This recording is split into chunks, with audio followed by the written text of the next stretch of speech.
Hello friends, welcome back to my channel. आज की video में हम पढ़ेंगे एक इंडियन नॉवल जिसको लिखा था शशि देशपांडे ने, और इस नॉवल का नाम है दैट लॉन्ग साइलेंस। जैसे कि हमें पता है कि यह एक इंडियन नॉवल है, तो इसकी स्टोरी को हम काफ़ी हद तक अपने से रिलेट कर सकते हैं।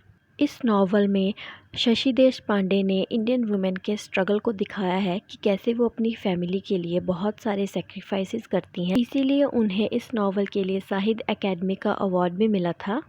उनकी नॉवेल्स की स्टोरी सिर्फ इमेजिनेटिव नहीं होती, वो अपनी लाइफ के बहुत सारे एक्सपीरियंसेस को उठाकर नॉवल में लिखती हैं। और इस नॉवल में भी उन्होंने बताया है कि उनकी जैसी ही और इंडियन वुमेन को क्या क्या फेस करना पड़ता है सोसाइटी में रहकर। तो अब हम इसकी स्टोरी पढ़ना स्टार्ट करते हैं। सो गाइज, इस नॉवल की स्टार्टिंग होती है जया नाम की एक लड़की से।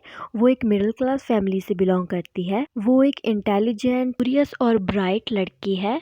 उसे राइटिंग का काफ़ी शौक है और वो बड़े होकर एक राइटर बनना चाहती है। एक इंडिपेंडेंट वुमेन की सारी क्वालिटीज उसमें होती हैं, लेकिन उसकी ग्रैंडमदर को उसका ये सब अच्छा नहीं लगता। वो चाहती हैं कि लड़कियों को सिर्फ सबमिसिव और ओबीडियंट होना चाहिए और घर का काम करना चाहिए। वह उसे कल्चरल और सिविलाइज्ड वे में एक्ट करने के लिए कहती हैं। वो चाहती हैं कि जया पढ़ाई लिखाई छोड़कर घर के कामों में ध्यान दे, क्योंकि ऐसा करने से उसे फ्यूचर में अच्छे इन लॉज मिलेंगे और एक अच्छा हस्बैंड मिलेगा। अपनी ग्रैंडमदर की बातें सुनकर और सोसाइटी के प्रेशर के अंडर जया मजबूर हो जाती है अपने आप को चेंज करने के लिए।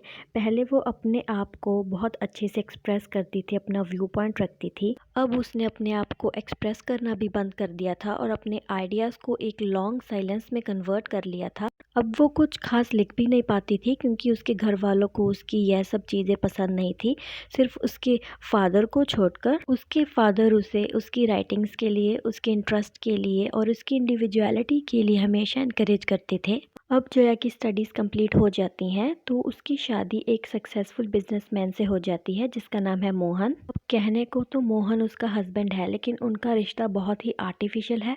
उसमें ना कोई फीलिंग्स है और ना ही कोई लव है। उनकी ओपिनियंस हमेशा एक दूसरे से वेरी करती हैं। जया का अपना व्यू पॉइंट होता है तो मोहन का अपना होता है, लेकिन मोहन चाहता है कि जया अपना व्यू पॉइंट ना रखे। जो भी मोहन ने कहा है वह उसे सही मानकर ही चले। उनका रिलेशनशिप बिल्कुल भी हैप्पी रिलेशनशिप नहीं है। मोहन बस काम पर जाता है और जया घर में रहकर अपना काम करती हैं, बच्चों को फीड करती हैं। उनमें फिजिकल रिलेशनशिप ज़रूर होता है, लेकिन एक इमोशनल रिलेशनशिप की कमी है।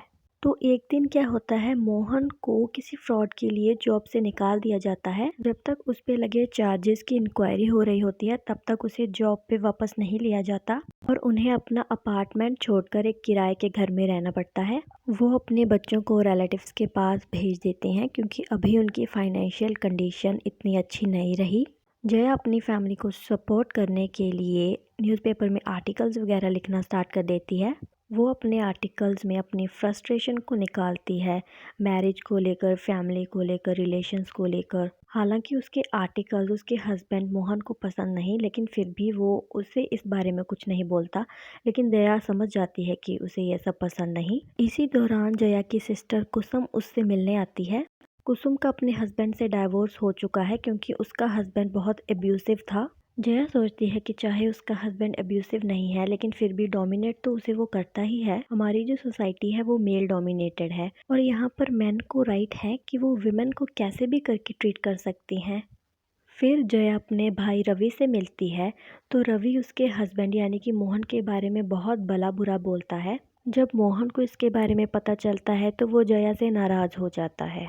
मोहन और जया का रिश्ता ऐसा है कि वो दोनों एक दूसरे से अच्छे से बात ही नहीं कर पाते कि उन्हें एक दूसरे से चाहिए क्या। उनके बीच में कॉन्वर्सेशन नहीं होती, कोई कनेक्शन नहीं है, और इसीलिए उनका रिश्ता बहुत टूटा टूटा सा है। अब उन दोनों को एक और शॉक मिलता है जब उन्हें पता चलता है कि उनका बेटा, जो कि अभी रिलेटिव्स के पास रह रहा होता है, कि वो घर छोड़कर कहीं चला गया है। यह सब सुनकर मोहन, जो पहले ही अपने रिलेशन को लेकर, अपनी जॉब को लेकर बहुत टेंशन में था, वो भी घर छोड़कर कहीं चला जाता है। तो अब एक एल्डर पर्सन होते हैं मिस्टर कामत। वो जया के नेबर होते हैं और वो जया को समझाते हैं कि उसे उनके रिलेशन को थोड़ा इम्प्रूव करने के बारे में सोचना चाहिए। वो उसे समझाते हैं कि तुम्हारे रिलेशनशिप में कॉन्वर्सेशन यानी कि बातचीत की कमी है। तुम्हें एक दूसरे के साथ बैठकर अच्छे से बात करनी चाहिए। थोड़ा सा उसे तुम्हें समझना चाहिए और फिर थोड़ा सा तुम्हें उसे समझना चाहिए। जया उनकी बातों को बहुत अच्छे से समझती है और वो अब ये डिसाइड करती है कि वो इस लॉन्ग साइलेंस को अब और उनके रिलेशनशिप को ख़राब नहीं होने देगी। अब वो एक नए सिरे से अपने रिश्ते की शुरुआत करेगी और इमोशनली भी अपने हस्बैंड मोहन को सपोर्ट करेगी। फिर उसे मोहन का टेलीग्राम मिलता है कि वो जल्दी घर लौट रहा है और उस पे लगे करप्शन चार्जेस भी अब क्लियर हो चुके हैं और उसको उसकी जॉब वापस मिल गई है। जया यह सब सुनकर बहुत खुश हो जाती है और उसकी वेलकम की तैयारी करने लगती है और यहीं पर हमारी नॉवल एंड हो जाती है। सो गाइस, ये नॉवल मेनली हमें यही मैसेज देती है कि अगर हम किसी के साथ भी रिलेशनशिप में हैं, फिर चाहे वो कोई भी रिलेशन हो, हमें उसमें बातचीत नहीं छोड़नी चाहिए, क्योंकि डायलॉग छोड़ देने से हमारे रिश्ते में जो डिफरेंसेस हैं वो बढ़ने लगते हैं। So that's it for today. अगर आपको वीडियो अच्छी लगी हो तो प्लीज़ वीडियो को लाइक और चैनल को सब्सक्राइब कर देना। Thank you, bye bye.